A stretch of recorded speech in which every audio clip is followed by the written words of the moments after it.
Vamos a dar continuidad al tema y vamos a hablar un poco sobre las pensiones. Para ello, vamos a hablar sobre la pensión por vejez. La pensión por vejez, tenemos entendido que la edad legal de retiro, el mínimo de años cotizados son 25 años. Mantiene una administradora de fondos el saldo de la cuenta individual y esta se entregará mensualmente. El periodo del goce del saldo de pensión se dará por 20 años. Luego de esto, si existieran saldos en la cuenta, se otorgará hasta que ya no quede ningún saldo. Es decir, que existen dos edades para que más adelante les vamos a hablar sobre la pensión por vejez, por retiro. Pero el mínimo de años cotizados son 25 años.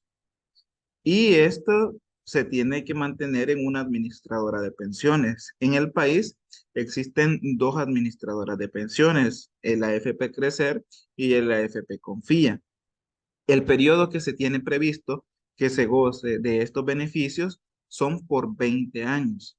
Y luego de transcurrido esos 20 años, si todavía se tienen fondos en la cuenta y todavía el derechohabiente está en goce de esta, se le otorgará el 100%. Hablemos sobre el aumento del 30% que tiene las pensiones. Para las personas que utilizaron el beneficio de anticipo de saldo, el incremento de la pensión se ajustará al porcentaje pendiente de reintegrar y este no devolverá lo ya anticipado. Es decir, que las personas que en su momento eh, se hicieron acreedores del beneficio del 25%, estas personas no tienen que devolver ese saldo. Eso sí, el incremento no se verá reflejado en ellos. Ahora la pensión mínima en El Salvador es de $400, pero las personas que retiraron el 25% de sus saldos ahorrados no tienen este beneficio como tal del incremento, sino que la pensión no van a tener que devolver nada, pero se va a ajustar al monto que ellos tienen en su cuenta. Va a quedar proporcional. Las personas que sí desean reintegrar lo anticipado lo podrán hacer y este generará rendimientos. Significa que si las personas tienen el deseo de reintegrar este 25% que se le otorgó, lo puede hacer y esto le va a ir generando rendimientos a medida que va pasando el tiempo. Los demás sí serán beneficiados por este incremento, sin distinción alguna. Existe este beneficio y se va a aplicar para todas las pensiones según su rango, pero también va a existir un límite de pensión a nivel nacional. ¿Qué significa? Que una persona va a tener un monto máximo que puede llegar como pensión. Si una persona se encuentra en los siguientes rangos, su pensión será la siguiente: que sea mayor de 390 y menor de $400. Esta quedará como $400. Significa que las personas que antes tenían una pensión menor a $400 se regulará y llegará a ser $400. Las pensiones que son mayores a 440 y menor a 450, su pensión será de $450 mensuales. Y las pensiones mayores a 490 y menores a 500 será de $500. En ninguno de los casos, aquí está el monto que nosotros ya habíamos hablado, que es de $3,000.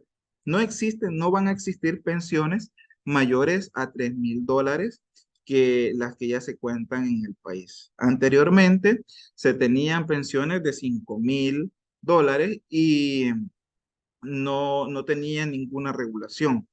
Existía esa desigualdad bastante grande. Ahora se va a controlar eso y lo máximo que una persona va a poder tener como pensión son $3,000.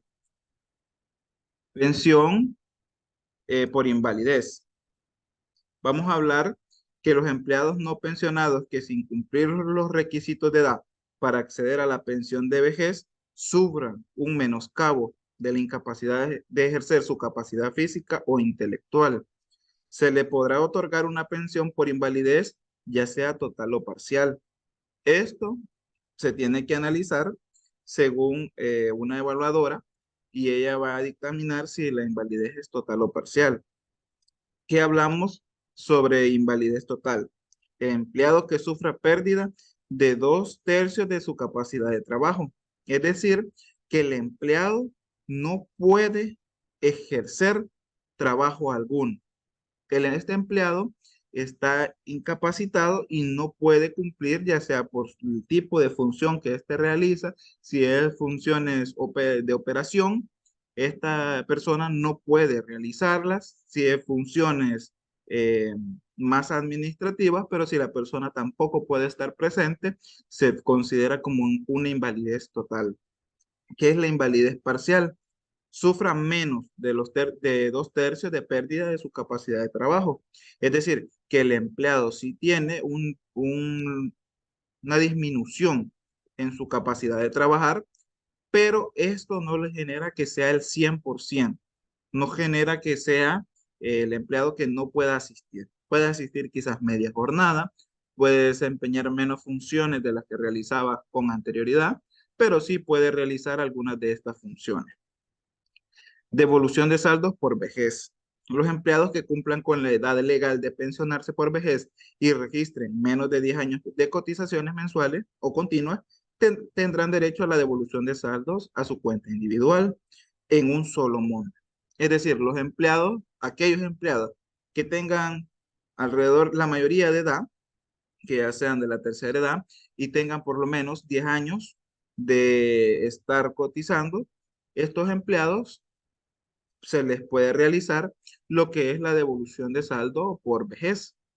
Y sin ningún problema, ellos pueden hacerse acreedores a este beneficio, el cual se les va a realizar en un depósito en un solo monto. Es importante que nosotros conozcamos esto debido a que esta devolución de saldo por vejez se puede realizar perfectamente, un empleado la puede realizar, pero este sería un único monto que se le va a otorgar. No se le estaría dando mensualmente como una pensión por vejez o una pensión por invalidez, que esta sí, mensualmente se le va otorgando un monto de pensión y en esta devolución de saldo se le otorga un monto total de todo lo que él cotizó y es único. Ahora hablemos un poco sobre las sanciones que existen como empleadores al no declarar las cotizaciones que hacemos a nuestros colaboradores. Veamos un poco sobre esta.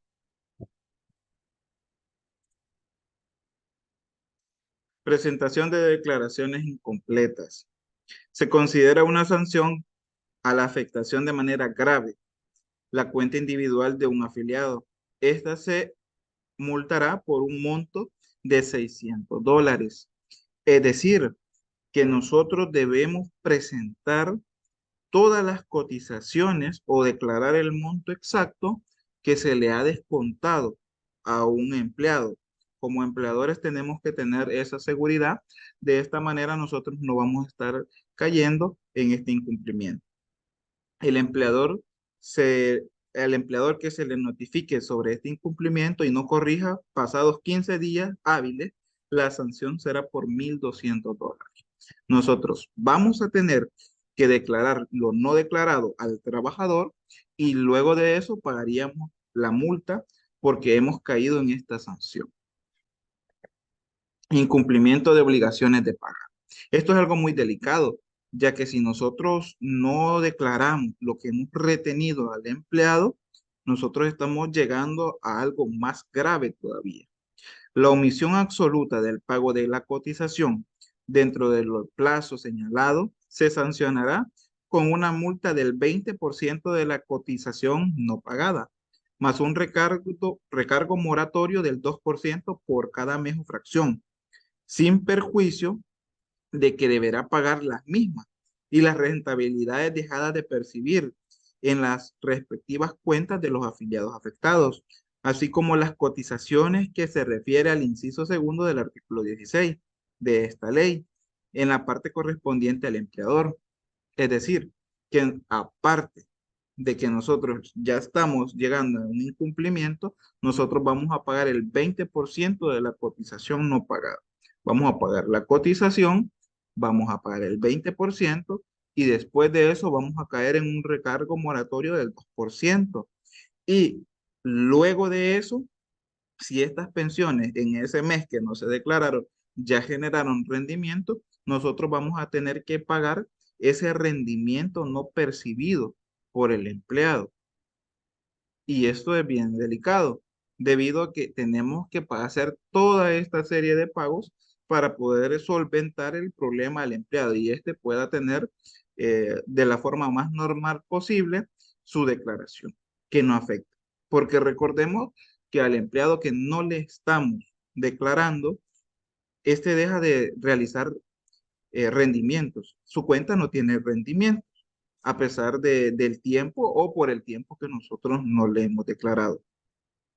Pagar una suma inferior a la cotización que corresponde dentro del plazo legal establecido será sancionado por una multa del 10 de dichas cotizaciones dejada de pagar, más un recargo del 5% de dichas cotizaciones por cada fracción, sin perjuicio de que se deberá pagar las mismas y las rentabilidades dejadas de percibir en la respectiva cuenta de los afiliados afectados. Es importante que nosotros declaremos el monto total. Podemos poner un ejemplo. El señor Juan puede que él gane $600, pero nosotros se nos estamos trabajando quizás en nuestras planillas de manera manual y colocamos un monto inferior, un monto que puede ser quizás 200, 300 o $400, 450. Nosotros hemos dejado de declarar un monto, el cual nosotros ya le hemos retenido, sobre el cual ya hemos aplicado cada uno de los porcentajes de descuento, pero no los hemos declarado. Nosotros, por ese excedente, vamos a pagar la multa. Y después de esa multa, nosotros vamos a pagar los rendimientos que ha dejado de percibir este empleado en su cuenta individual que tiene con la administradora de pensiones. ¿Quién impone todas estas sanciones y está pendiente de que se cumpla todo según la ley establecida? Es la Superintendencia del Sistema Financiero. Con esta nueva reforma, la Superintendencia del Sistema Financiero toma un papel más protagonista en el actuar y la administración de estos fondos, debido a que antes se hacían los trámites directamente con las administradoras.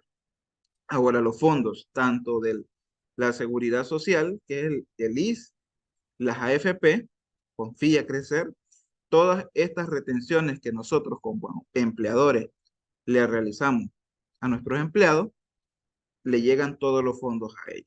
Y ella es la encargada de administrar y de validar que todos estos fondos lleguen de la manera correcta y se estén realizando según la normativa legal que existe en el país. Así que tenemos que tener en cuenta de que ahora se tiene un mayor control de todas las cotizaciones que se están realizando.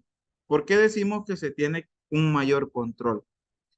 Porque gracias a esto que se tiene un mayor control, nosotros eh, tenemos la garantía de que estas cotizaciones, de estas retenciones que se le aplican a los empleados, o si nosotros somos empleados, tenemos la garantía de que existe un doble filtro a la hora que nuestros empleadores nos declaren nuestras cotizaciones.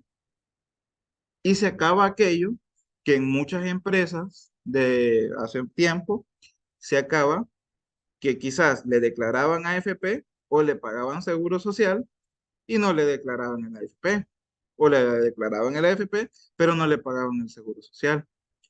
Cuando la administradora, la superintendencia del sistema financiero, lanza su nueva plataforma, quita esa oportunidad que no debería, porque tenemos que tener en claro que esto que se realizaba no estaba pegado a la ley. La ley siempre ha mandado a que si usted es un empleado y su empleador le hace descuento o usted tiene una relación laboral estable y lleva un horario de trabajo, usted está fijo en la empresa, el empleador está en la obligación de pagar primeramente el AFP y el seguro social. Son de la mano y hacer los respectivos descuentos. Si usted inclusive llega a tablas de renta, también el empleador está en esta obligación. Así que antes se omitía esta parte. Los empleadores le decían, le daban la opción, bueno, te descuento solamente el seguro social y todo lo te pago el seguro social. No pagamos el AFP.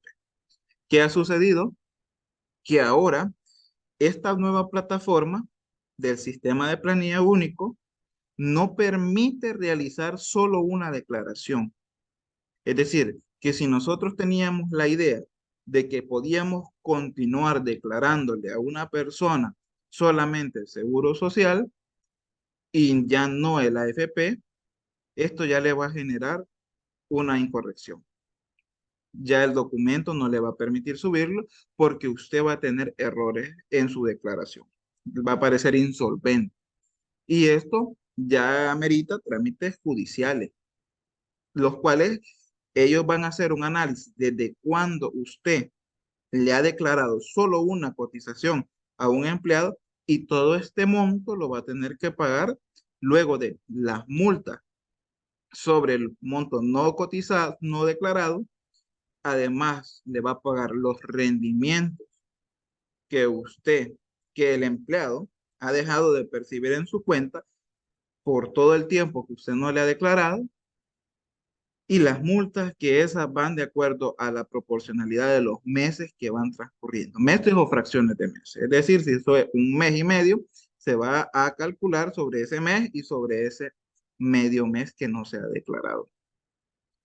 Es importante que nosotros tengamos en cuenta que el cumplimiento de la ley nos evita que podamos caer en esto, porque la única forma, y ahora en el país, la única forma de poder subsanar estas observaciones es pagando. Y no sería viable porque son multas exageradamente grandes, las cuales se tienen que pagar por incumplimiento. La nueva forma de declaración de la AFP. Vamos a hablar más adelante sobre cuál es el nuevo sistema y cómo es el nuevo documento y algunos de los principales códigos, los cuales se utilizan en una declaración. Para ello, tenemos acá en el texto que la nueva plataforma de declaración de cotizaciones del sistema de planilla única, en el cual estaremos conociendo la composición de los códigos y su forma de elaboración. Vamos a hacer un pequeño eh, ejemplo de cómo se trabaja la nueva plataforma o qué es la información que lleva. Vamos a analizar no todos los códigos, pero quizás algunos de los más conocidos y la forma de aplicación de cada uno de estos códigos. Vamos a hacer unos ejemplos y vamos a solventar algunas de las dudas que nosotros podamos llegar a tener. ¿Dudas o preguntas? Esperamos que gracias a esta exposición podamos tener un punto más claro sobre lo que son las cotizaciones, lo que viene a transformar esta nueva reforma y también hemos logrado transmitir que gracias a estas nuevas reformas se agilizan los procesos, se tiene una garantía más adecuada de que las retenciones que nos realizan a nosotros como empleados sí se estén declarando como tal. Todo esto trae beneficio porque al momento que nosotros nos retiremos, al momento que nosotros tengamos la idea de pensionarnos, estamos con la garantía de que lo declarado, lo que nosotros tengamos en cada una de nuestras cuentas, es lo debido. Así que vamos a seguir analizando, vamos a tener en cuenta que vamos a ver un poco sobre la composición de los códigos y cómo se trabaja ya una plantilla, un archivo de carga y cómo lo tenemos que preparar para que este archivo de carga no nos dé incorrección. Así que vamos a ver un poco el documento que nosotros vamos a conversar sobre él. Ahora vamos a hablar sobre los principales códigos que nosotros vamos a estar utilizando ya en nuestra declaración. Y luego vamos a aplicar cada uno de estos códigos en nuestro ejemplo. Veamos un poco sobre estos códigos. Bueno, a continuación tenemos el catálogo de códigos de observación. Para comenzar tenemos el código 00 y este concepto es si no se tiene ningún código de observación a detallar.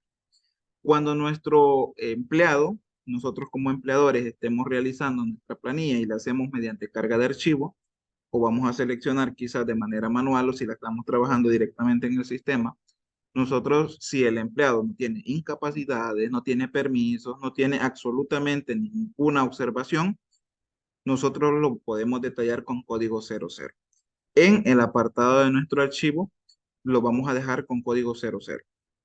Ahora bien, código 01, sin cambios con respecto al mes anterior. Este es un código el cual podemos utilizar el código 00 o el código 01. Significa o estamos declarando que nuestro empleado no tiene absolutamente ninguna variación. No se va a ver reflejado un cambio en su salario debido a que el empleado ha asistido los 30 días o 31 días a trabajar y no tiene que ir con ningún código de observación. En las validaciones dice el campo no debe ir vacío. Es decir, que a pesar que nuestros empleados no tengan ningún movimiento, nosotros tenemos que dejar colocados el código 00 o el código 01. Eso sí, tenemos que validar que no tenga ningún cambio respecto al mes anterior. Código 02, pagos adicionales. Permite que se ingresen valores en caso de existir un pago adicional. Si nosotros hemos efectuado un pago adicional de su salario a nuestro empleado, nosotros tenemos que declarar este código. Tenemos que colocarle en la columna de códigos de observación, código 02. Código 03, nosotros manejamos bien el término de aprendices, los cuales nosotros lo vamos a declarar que es un aprendiz. Estos tienen su estatuto como tal, está normado y tenemos que apegarnos a esta ley y declararlos de esa manera. Un código bien importante, código que se utiliza bastante en las empresas, es el código de pensionado. Tenemos que tener claro que el sistema está validando solo a las personas por pensión de vejez. Estas personas que tienen pensión de vejez son aquellas personas que nosotros debemos colocarle código 04. Veamos lo que dice. Con este código se debe identificar a los afiliados que están pensionados por vejez en el sistema previsional e invalidez por riesgo común. Es decir, por vejez e invalidez. Nosotros tenemos que identificar si nuestros empleados no tienen devolución de saldos, porque esta devolución de saldos no es considerada una pensión. Estos pensionados solo cotizarán al sistema previsional.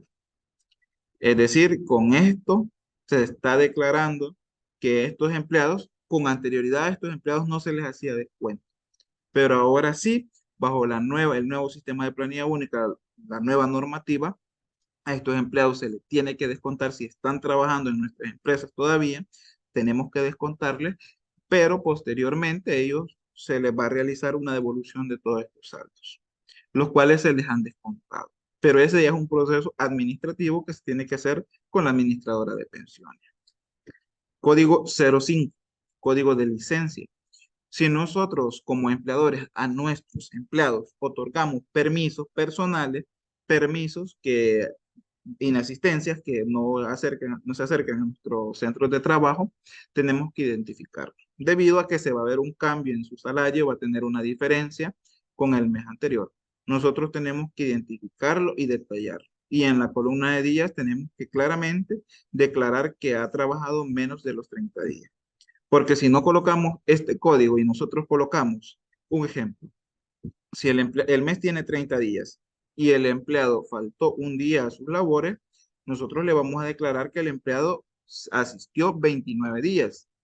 Pero el sistema, si usted no le coloca el código 05, le va a enviar una observación, la cual le dirá que el monto de días, el código solamente con ciertos códigos se puede declarar menos días en la planilla. Así que nosotros tenemos que colocar este código 05 si a nuestros empleados les hemos otorgado días de inasistencia a sus labores. Código 06. El código 06 es un código que va acompañado de otro que vamos a explicar más adelante. Pero con este código 06 estamos declarando las incapacidades. Todas aquellas incapacidades que al empleado le genere una diferencia de, en sus días laborados, todas estas incapacidades se le tiene que colocar código 06. Y es que ahora, con el nuevo reglamento, se obliga a los empleados, si las incapacidades son menores o son de 3 días, se les obliga a los empleadores pagar estos 3 días. Es decir, que le pueden declarar la incapacidad, le tienen, o es mayor a 3 días, ellos tienen que declararle la incapacidad y tienen que hacer el cálculo de subsidio, tienen que hacer una planilla subsidiaria, que ahora va incluida en el mismo formato o en el mismo archivo que vamos a cargar. Vamos a hacer un cálculo más adelante y vamos a realizar la colocación de este código. Permite declarar a los empleados que han estado de incapacidad médica, pudiendo asignar menos días de los días calendarios. Otra cosa bien importante, igual que la licencia, es que si nosotros no le colocamos que tiene un código de observación y le colocamos menos días, nos va a dar una observación. Y nos va a dar una lista de todos los códigos que sí pueden descontar menos días de los declarados en el mes. Retiro de trabajador de la empresa. Código muy importante, debido a que nosotros tenemos que dar un aviso o tenemos que notificar al sistema que el empleado ya no está laborando en nuestra empresa.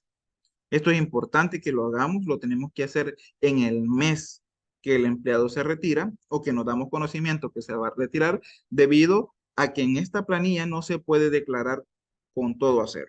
Y si el empleado, si nos olvida declararle a esta persona o retirarlo en el mes que se retiró, el siguiente mes vamos a tener que colocarle un monto o un monto monetario, el cual el empleado no ha devengado, pero nos va a tocar pagar si no lo retiramos el propio día que el empleado se ha ido de nuestra empresa. Ingreso o reingreso del trabajador. Cuando nosotros tenemos a unos empleados que son nuevos, tenemos que asegurarnos primeramente que estos estén debidamente escritos. Si es primer empleo que nosotros vamos a otorgar a estos empleados. Si estas personas están debidamente inscritos en la AFP y en el Seguro Social, nosotros tenemos que identificarlos, colocarlos en nuestra